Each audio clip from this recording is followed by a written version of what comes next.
कथा डॉलर कमाने का विषय नहीं है, हिंदुओं को जोड़ने का विषय है, अपनी परंपरा को जगाने का विषय है। मेरे पागलों, एक बात तुम कान खोलकर सुनना। हां, बहुत बार मिसअंडरस्टैंडिंग हुई। हम बहुत सीधे साधे आदमी, जलेबी जैसे सीधे, तो कई बार ऐसा हुआ, विचित्र विचित्र लोग जुड़े, उन कारण से कई हिंदुओं को हमारी लेकर ठेस पहुंची होगी, या बात में थोड़ी सी ठेस पहुंची। हमारा उद्देश्य कभी नहीं रहा, हमारा सदैव एक ही उद्देश्य रहा, भैया हमें धन नहीं, भगवान का भजन चाहिए। हमको हिंदुओं की एकता चाहिए। सच बताएं, हम न्यूजीलैंड कथा सुनाने थोड़ी आए, भारत में कोई कमी है का? खूब है, और धन कमाने भी नहीं आए। भगवान भोजन भजन चलाते रहेंगे। हम भारत में ही लोगों से दक्षिणा मांग मांग करके हम हॉस्पिटल बना लेंगे। हम सिर्फ न्यूजीलैंड इसलिए आए हैं, अपने हिंदुओं को मिल पाएं और तुम्हारी संस्कृति जिंदा रहे, तुम्हारे बच्चे कट्टर हिंदू रहे। ये हमारा भाव है। हमारा भाव सिर्फ इतना है कि हमारे जाने से यदि किसी का भला हो जाए तो मैं लुटने को तैयार हूं। हो जाता, कई बार ऐसा होता है, पर इस बार तो हम बहुत खुश हैं। हमने पहले ही रितेश को कहा था कि हम कथा तो करेंगे, पर हम सबको एक एक सेकंड मिलेंगे, क्योंकि हम मिलने आए हैं। कथा तो ये बेचारे टीवी पे भी देख लेते, मोबाइल पे भी देख लेते, पर हम मिलने आए। हम चाहते जो हमें गुरु का प्रसाद मिला हनुमान जी का, वो भभूति के द्वारा तुम्हारे घर पर पहुंच जाए, तुम्हारा भला हो जाए। और भैया हमारी दक्षिणा यही है, तुम्हारे चेहरे पर मुस्कुराहट आए, ये हमारी दक्षिणा है। तुम्हारा भला हो, हिंदुओं का भला हो, बाकी तो सब होने जैसा है। हमें अपनी औकात पता है भैया, हमें अपनी औकात और क्षमता पता है। भीख मांग के जीवन जिया, 2 वक्त की रोटी भी नहीं मिली। हमारी माँ ने 3-3 साल एक साड़ी में गुजारा। अब वो हमने माँ की फटी हुई साड़ी देखी है, जब फट जाती थी तो उस सुराग को, छिद्र को माँ बांध लेती थी ताकि फटी साड़ी न दिखे। हमने भी एक एक कुर्ता में 3-3 साल गुजार लिए। एक पजामा होता था हमारे पास, रात को धुल करके टांग देते थे, सुबह वही पहन के जाते थे। घर घर भिक्षा मांग ली, चावल भी हमने मांगे और जो मिला। इसीलिए तो हमने बागेश्वर धाम पर जब बहुत लोग जुड़ गए ना, तब हमने सोचा कि हम दक्षिणा का करेंगे क्या, इसीलिए हमने अन्नपूर्णा शुरू किया कि कोई भूखा ना जाए। इसीलिए जब और लोग जुड़ गए, बागेश्वर धाम के मंदिर पर लाखों लोग आने लगे, तो दान पेटी में चढ़ावा आने लगा। तब हमने विचार किया हम इसका करेंगे क्या। तब हमने विचार किया हर साल हम शिवरात्रि को गरीब बेटियों का विवाह करवाएंगे। इसीलिए जब और लोग जुड़ गए, पूरे देश से लोग जुड़ने लगे, तब लोगों ने कहा कि मंदिर बनाओ। हमने कहा नहीं, हम मंदिर नहीं बनाएंगे, हम अस्पताल बनाएंगे। मंदिर तो भारत में हजार हजार करोड़ के हैं, 2-2 हजार करोड़ के मंदिर हैं। ऑकलैंड न्यूजीलैंड में भी है। ऑकलैंड में कितने मंदिर नहीं है। और मंदिरों में होता क्या, या तो क्षेत्रवाद के नाम की राजनीति, ये गुजरातियों का है, ये दक्षिण भारतीयों का है, ये बिहारियों का है, भारतीयों का मंदिर कहां है।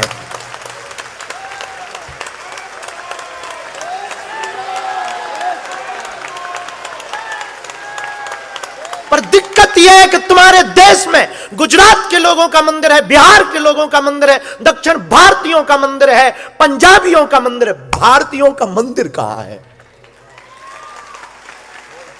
और तुम्हारे मंदिरों में वही आगे बैठता है जो स्पॉन्सर्ड हो। तुम्हारे मंदिर में आने वाले बड़े बड़े पंडितों से वही मिल पाता है जो डॉलर चढ़ाए। तुम्हारे मंदिरों की स्टेजों पर वही फोटो खिंचा पाता है जो या तो मंदिर का स्पॉन्सर्ड हो। और इससे तुम कहते हिंदू एकता होगी, क्या खाक हिंदू एकता होगी। इससे हिंदू एकता नहीं होगी, हिंदू बटेगा। हम न्यूजीलैंड में रहने वाले लोगों से प्रार्थना करेंगे, एक मंदिर भारतीय का बनाना। तुमने भगवान को बांट दिया, तुमने मंदिरों को बांट दिया। मंदिरों की व्यवस्था इसलिए थी कि सब हिंदू एक साथ बैठ करके आत्म मंथन करें। बटने के लिए मंदिर नहीं बनवाए भगवान ने। भगवान को पूजा कराने का शौक नहीं है। इसलिए जब हमने रितेश ने कथा के लिए कहा, तब हमने कहा हम आएंगे। तो पिछली बार भी हम आए थे, हम प्रसन्न नहीं थे। इस बार हम आएंगे, हमारी शर्त है हम सबको मिलेंगे। तो हमें बुलाओ, वरना हमारा भारत भला है भैया, हमें भारत में हम जी लेंगे। और रही बात, हम हॉस्पिटल बना लेंगे, भगवान की बहुत कृपा है, हम अपने लोगों से मांग लेंगे। और यहां तक कि हमने तो दम लगा रखी, जरूरत पड़ने पे हम किडनी लीवर बेचेंगे, झंझट खत्म। लेकिन भैया हम आपसे प्रार्थना करें, इस राजनीति में सनातन नहीं बच पाएगा। सनातन तो तब बचेगा जब हम सब एक होंगे। हिंदुत्व तब बचेगा जब तुम एक होगे। तुम्हारा भाई तुम्हारे साथ नहीं है, तुम बुरा ना मानना। हमने आज जो गाड़ी में बोल रहे थे, गगन को बोल रहे थे कि हमारी प्रार्थना है तुम आया करो।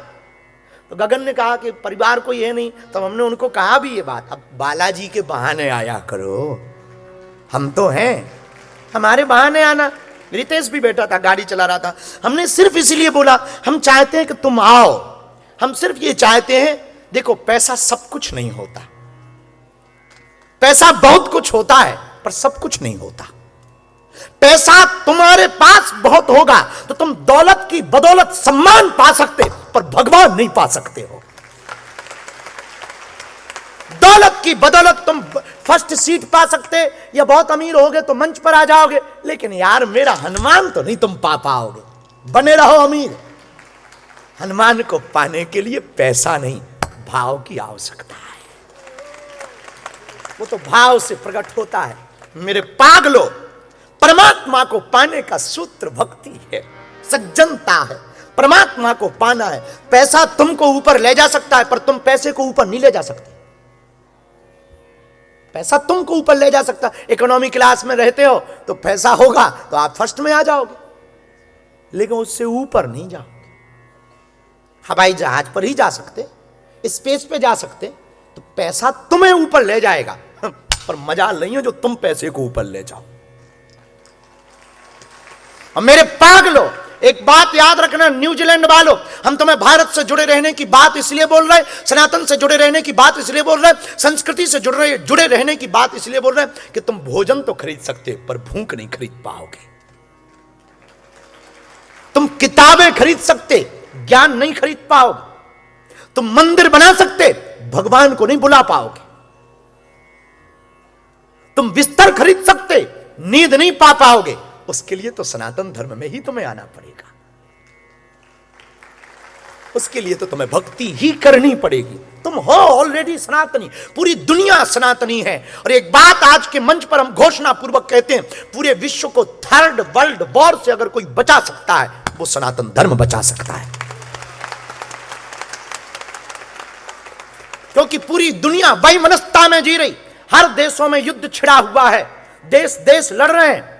बल्कि अभी अपने भारत में भी थोड़ा सा हलचल दिखाई थी ऑपरेशन सिंदूर के नाम पर। और हमें तो लगता है कि आज की कथा, पहलगाम में जो घटना हुई थी, वो लोगों की आत्मा के लिए समर्पित करनी चाहिए।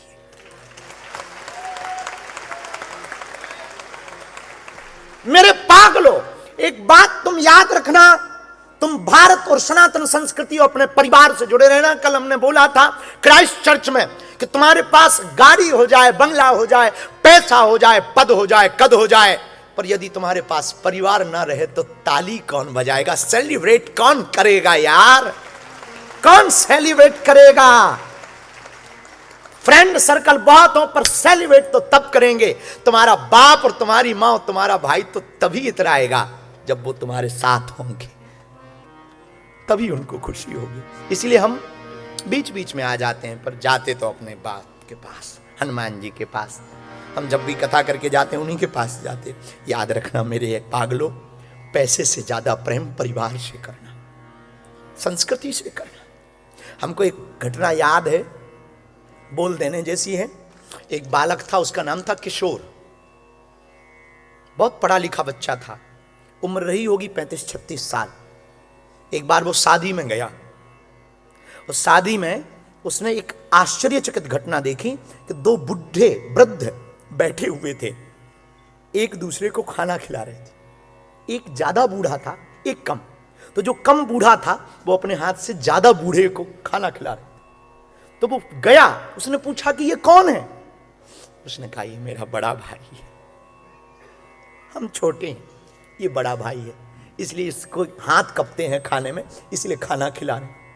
उसकी आंखों में आंसू आ गए, क्योंकि उसका भी बड़ा भाई था, लेकिन संपत्ति का मुकदमा चल रहा था। 20 साल से बात नहीं हो रही थी, 20 साल से रहा होगा, 16-17 साल का, तब से मुकदमा चालू हो गया।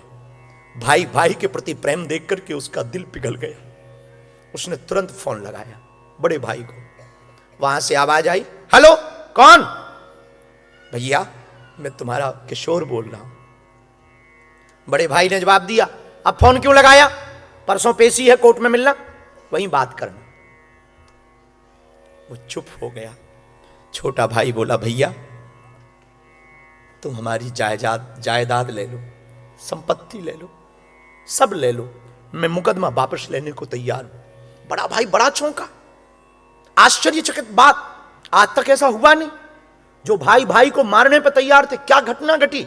और छोटा भाई किशोर कहता है, भैया तुम हमारी जायदाद ले लो, संपत्ति ले लो, मैं मुकदमा वापस लेने को तैयार हूं।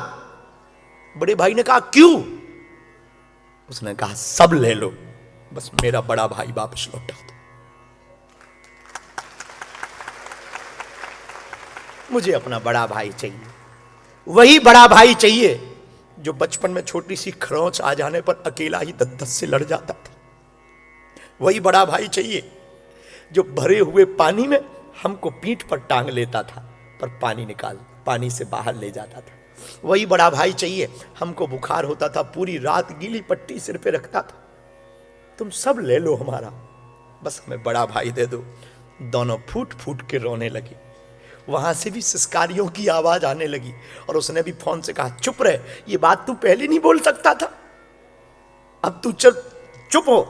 एक काम कर, जल्दी से घर आ, तेरी भाभी से मैं खाना बनवा रहा हूं, आज साथ में खाना खाए।